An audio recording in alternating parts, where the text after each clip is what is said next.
책상 위에 놓여진 친구들의 비난 섞인 쪽지를 보고는 화장실에 숨어 울던 학생이 이제는 모두에게 인정을 받았다고 하는데요. 오늘의 사연을 시작하기에 앞서 구독과 좋아요 부탁드려요.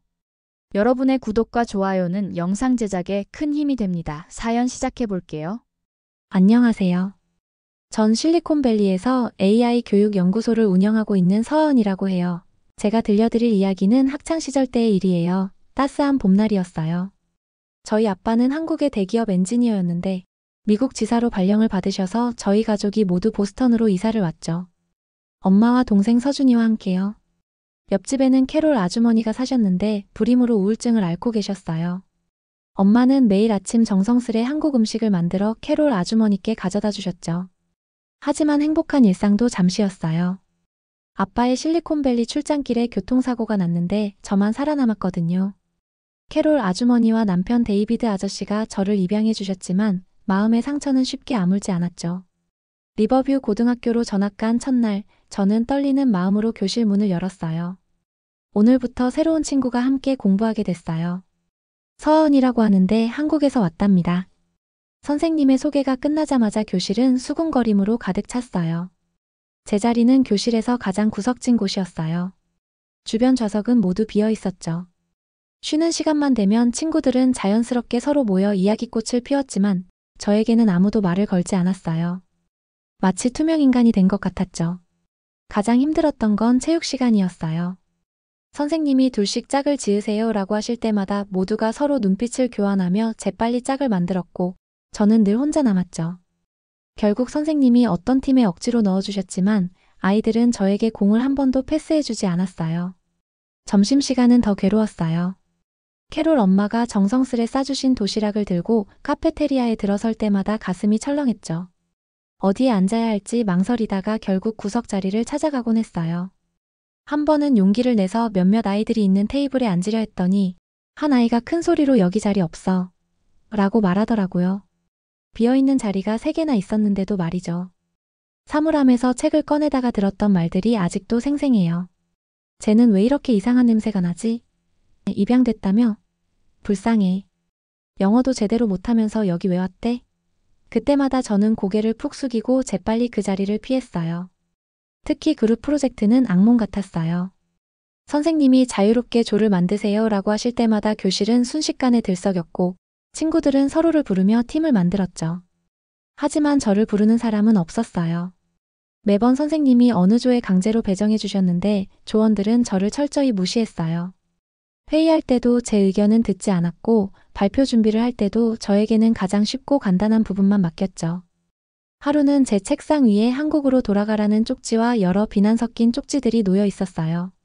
그날 점심시간 저는 화장실에 숨어 울었어요. 창밖으로 친구들이 웃으며 노는 모습이 보였는데 마치 제가 완전히 다른 세상에 있는 것만 같았죠. 방과 후에 캐롤 엄마가 학교는 어떠니? 라고 물으실 때마다 저는 괜찮아요 라고 대답했어요. 하지만 밤마다 이불 속에서 하늘에 계신 부모님과 동생 생각에 눈물을 흘렸죠. 그때는 매일 새벽 6시에 일어나 등교 준비를 하고 밤늦게까지 학원을 다니던 한국에서의 바쁜 생활이 그리웠어요. 적어도 그때는 제가 속한 곳이 있었으니까요. 하지만 한국에서의 교육이 제게 큰 힘이 되어 주었어요. 초등학교 때부터 배워온 체계적인 학습법이 특히 그랬죠. 수학만 해도 한국에서는 단순히 문제를 푸는 것을 넘어서 왜 그런 답이 나오는지 완벽하게 이해하는 것을 중요하게 여겼어요. 구구단도 달랐어요. 패턴을 이해하고 있었죠. 문제를 풀 때도 여러 가지 방법으로 접근하는 훈련을 많이 받았어요. 제 학창시절의 전환점은 미적분 수업 시간에 찾아왔어요. 선생님이 매우 복잡한 문제를 내셨는데 저는 계산기 없이도 빠르게 답을 도출했죠. 457입니다 라고 답했을 때 교실은 순식간에 조용해졌어요. 그날 이후 가장 달라진 건 제시카였어요. 학교의 수학여왕이라 불리던 그녀는 처음엔 저를 경계했죠. 여기서는 내가 최고야. 그걸 잊지 마. 전국 수학 올림피아드 대회를 앞두고는 도서관의 모든 수학 참고서를 없애버리기까지 했어요. 하지만 저는 포기하지 않았어요. 한국에서 배운 자기주도 학습 능력을 발휘해 인터넷 자료를 프린트하고 유튜브로 강의를 들으며 혼자서도 학습을 이어갔어요. 오답노트를 작성하고 개념 지도를 그리며 체계적으로 준비했죠. 그러자 조금씩 친구들이 제 공부 방식에 관심을 보였어요. 처음에는 어떻게 그렇게 빨리 계산하는 거야? 라고 물었다가 나중에는 우리도 한국식으로 공부하고 싶어라고 하더군요. 얼마 지나지 않아 스터디 그룹이 만들어졌어요. 저는 한국에서 배운 모든 학습법을 나눴어요. 개념을 중심으로 관련 내용을 거미줄처럼 연결하는 개념지도 만들기, 답부터 시작해서 문제의 조건을 찾아가는 거꾸로 풀기, 그리고 틀린 문제를 분석하는 오답노트 작성법까지요. 올림피아드 대회장에는 전국의 수학 영재들이 모였어요. 문제를 받아들고 숨을 깊게 들이마셨죠. 한국에서 배운 대로 차근차근 접근했어요. 먼저 문제의 본질을 파악하고 다양한 해결 방법을 떠올린 뒤 가장 효율적인 풀이를 선택하는 방식으로요. 결과 발표 때 믿기지 않는 일이 일어났어요. 제 이름이 1등으로 호명된 거예요. 더욱 놀라운 건 만점자가 지난 10년간 단 한 명도 없었던 대회에서 제가 만점을 받았다는 거였어요. 학교로 돌아오자 분위기가 완전히 달라졌어요. 교장 선생님께서 직접 조회 시간에 제 수상 소식을 알리셨고 수학과 선생님들은 제가 어떻게 공부했는지 자세히 알고 싶어 하셨어요. 하은, 네가 사용하는 한국의 수학 교재를 좀 볼 수 있을까? 윌슨 수학 선생님께서 관심을 보이셨어요. 수학의 정석을 보여드리자 선생님은 감탄하셨죠. 이렇게 체계적으로 개념을 설명하는 교재는 처음 봤어. 이걸 우리 수업에도 적용할 수 있을 것 같은데. 교내 수학교사 연구회에서 발표도 하게 됐어요. 한국의 수학 교육 방식과 제가 사용하는 학습법을 소개했죠. 선생님들은 특히 개념을 완벽히 이해하고 넘어가는 방식, 다양한 풀이 방법을 시도해보는 훈련, 그리고 오답노트 작성법에 큰 관심을 보이셨어요. 가장 큰 변화는 학생들 사이에서 일어났어요. 제시카가 먼저 다가왔죠. 네가 정말 대단한 실력자라는 걸 이제 알았어. 나도. 너에게 배우고 싶어. 그 말에 저는 웃으며 대답했어요. 같이 공부하자. 난 혼자보다 함께하는 게 좋아. 소문은 빠르게 퍼졌어요. 다른 반 학생들까지 저를 찾아와 스터디 그룹에 들어가고 싶다고 했죠. 점심시간마다 도서관에서 진행하던 스터디는 금세 자리가 부족할 정도가 되었어요. 결국 방과 후에도 별도로 시간을 만들어야 했죠. 학교 신문에서는 제 특집 기사를 실었어요. 한국의 수학 교육이 만들어낸 기적이라는 제목이었죠. 인터뷰에서 저는 한국의 교육 시스템을 자세히 설명했어요. 새벽부터 시작되는 자율학습, 방과 후 학원, 엄격한 시험 문화까지. 힘들었지만 그만큼 단단한 기초를 만들어준 시스템이라고요. 친구들의 관심은 수학 공부법을 넘어 한국 문화 전반으로 퍼져나갔어요. 스터디 그룹 모임 후에는 자연스럽게 한국 문화에 대한 대화가 이어졌죠. 하은아, 네가 먹는 도시락은 늘 맛있어 보여.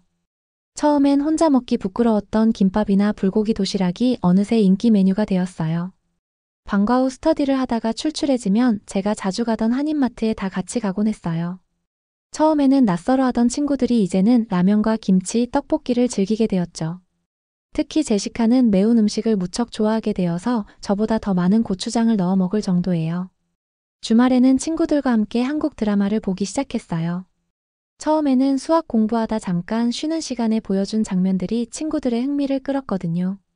수학 천재들이 나오는 드라마라고 소개했던 것이 시작이었는데 어느새 친구들은 한국 드라마의 매력에 푹 빠져들었어요. 한국은 정말 대단한 나라인 것 같아. 제시카가 어느 날 이렇게 말했어요. 수학 교육도 체계적이고 음식도 맛있고 드라마도 재미있고 거기다 이렇게 예쁜 필기구랑 문구류도 있고 친구들은 제가 쓰는 형광펜과 노트에도 관심을 보였어요. 한국에서 가져온 제 필통은 어느새 부러움의 대상이 되었죠. 그리고 학교에서는 공식적으로 한국 문화의 날 행사를 열기 시작했어요. 매달 한 번씩 도서관에서 진행되는 이 행사에서는 한국의 교육 문화뿐만 아니라 다양한 한국 문화를 소개했어요. 나중에는 우리 집에서도 친구들을 초대하게 되었어요. 캐롤 엄마가 흔쾌히 허락해 주셨죠. 친구들과 함께 김밥도 만들어보고 K-POP 댄스도 따라 추고 한글도 조금씩 배워갔어요. 처음에는 서툴렀지만 점점 늘어가는 실력을 보며 모두가 즐거워했죠. 졸업할 때쯤 저는 더 이상 조용한 한국인이 아닌 우리의 자랑스러운 한국 친구가 되어 있었어요. 친구들은 제가 하버드에 수석으로 입학했다는 소식에 축하 파티를 열어주었는데 파티 음식으로 떡볶이와 치킨을 주문했다는 게 무척 인상적이었죠. 지금은 실리콘밸리에서 AI 교육 연구소를 운영하고 있어요. 한국의 체계적인 교육 방식과 미국의 창의적인 접근법을 결합한 새로운 교육 시스템을 만들어가고 있죠. 우리 연구소의 교육 프로그램은 한국식 단계별 학습을 기반으로 하되 학생 각자의 페이스를 존중하는 방식을 택했어요. 연구소에는 한국의 문화가 자연스럽게 스며들어 있어요. 직원들을 위한 카페테리아에서는 매일 한식이 제공되고 회의실은 한국의 전통 문양으로 장식되어 있죠. 외국 직원들이 특히 좋아하는 건 우리의 빨리빨리 문화와 업무에 대한 열정적인 태도예요. 매년 신입 연구원을 뽑을 때면 한국 대학 출신 지원자들의 이력서가 산더미처럼 쌓여요. 미국의 실리콘밸리 기업들이 앞다투어 한국의 인재를 영입하려 하는 것처럼요. 한국의 우수한 교육 시스템이 만들어낸 인재들은 이제 전 세계가 인정하고 있으니까요. 가끔 연구소에서 밤늦게까지 일하다 보면 한국에서의 학창 시절이 떠올라요. 그때의 고된 공부가 헛되지 않았다는 걸 새삼 깨닫곤 해요. 하늘에 계신 부모님과 동생, 그리고 저를 딸처럼 키워주신 캐롤 엄마, 데이비드 아빠는 지금의 제 모습을 자랑스러워 하실 거예요. 전 한국 교육의 힘을 믿어요. 한국에서 배운 성실함과 끈기, 체계적인 학습법이 제 인생을 바꾸었듯이 저도 다른 아이들의 인생을 바꾸는데 기여하고 싶어요. 그것이 제가 받은 사랑과 교육을 나누는 가장 좋은 방법이라고 생각하니까요. 오늘의 사연 어떠셨나요? 재밌게 보셨다면 구독과 좋아요 부탁드려요. 감사합니다. 감동까치였습니다.